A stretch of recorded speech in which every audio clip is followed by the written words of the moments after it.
Viajar pelo mundo, conhecer novas culturas, visitar lugares incríveis e experimentar sabores que fogem ao paladar diário. É no mínimo convidativo, né, Gilvan? Sim, Mariana. E agora eu imagino esse desejo espremido numa mochila sustentada nas costas por um longo percurso. Entre o peso da bagagem e a leveza da aventura, os nossos entrevistados de hoje, Celso Lamounier e Ana Carolina Mairink, fizeram um mochilão e conta pra gente um pouco desse tipo de viagem, por quais cidades vocês passaram, por quais países. Conta pra gente um pouco, sejam bem-vindos ao Interface. Obrigado. Eu cheguei a fazer... Meu mochilão foi dividido em 3 períodos, porque eu não fiz tudo junto, mas no total pode somar em 9 países. Eu fiz um mochilão por 8 países, todos seguidos mesmo, foi um mochilão só. E em alguns países eu pude passar por mais cidades, mas foi isso. E Celso, queria saber se existe algum tipo de preparo físico. Você preparou de saúde? Como que foi o pré?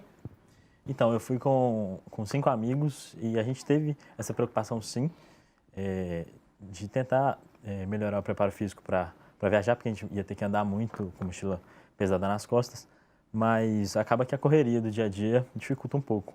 Então, a gente não conseguiu preparar tanto quanto a gente queria nesse quesito, mas tentamos. E quais meios de transporte vocês utilizaram nas viagens? Tanto para se locomover entre as cidades, quanto para chegar, né, no destino? Então, eu sempre ia pelo meio de transporte mais em conta. Então, a gente pegou trem, pegou ônibus, avião em alguns casos, andava muito a pé mesmo. E foi basicamente isso, foi bem variado. E a Carol foi para Marrocos também, que é uma diferença cultural enorme. Você passou, você se preparou, como que foi? Foi.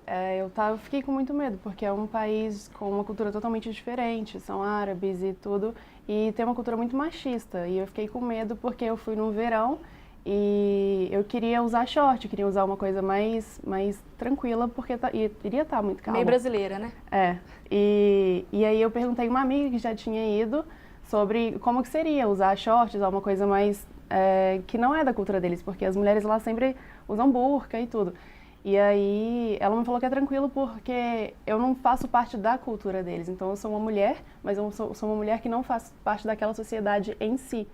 Então eu seria respeitada por ser turista. Mas ainda assim, por ser mulher e estar vestida de uma forma que eles não estão acostumados, você se sente, sabe? Chama um pouco de atenção, né? Isso, você fica acanhada, é estranho. Você vê que todo mundo olha demais, mas é um choque cultural, mas é uma coisa legal, sabe? De se ver.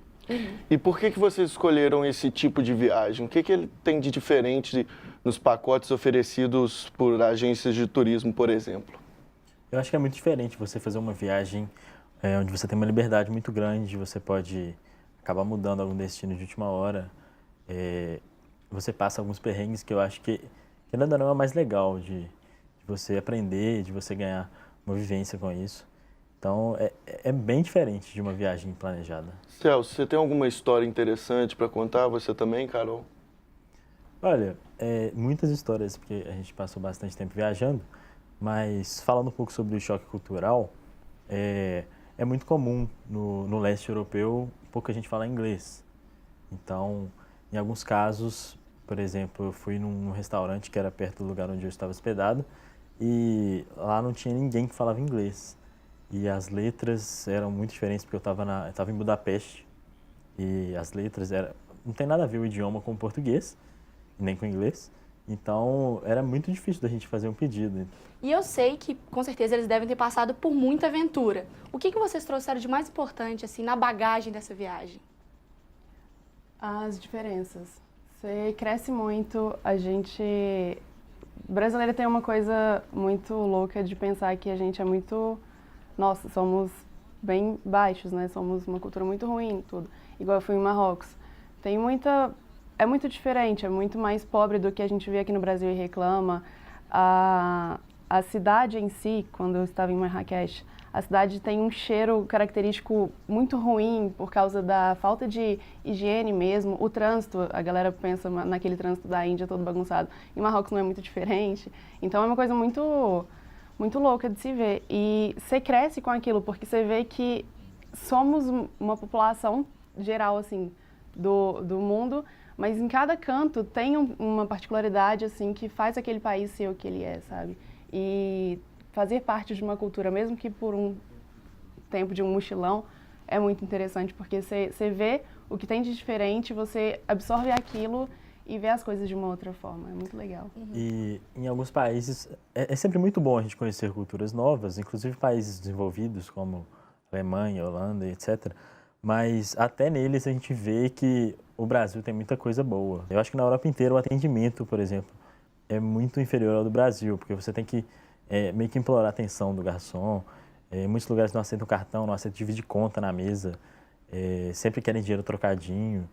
E é bem diferente. É bom para você conhecer outra cultura e saber valorizar a nossa também, né? Com certeza. Sim, a gente estava conversando lá fora. Quando eu fui para a França, eu estava pedindo informação e eu perguntei em inglês. E francês, poxa, fala inglês. Eles me responderam em francês.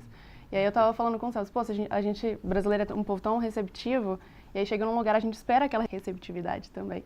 Mas aí acaba que não tem, aí você choca um pouco e você vê, cara, Brasil é legal. Coisa boa, né? Muito obrigada, Carol. Muito obrigada, Celso, pela presença. Muito obrigado pela presença, pessoal. Valeu, obrigado. Obrigada, gente. E agora é o momento de uma breve pausa e já já estamos de volta.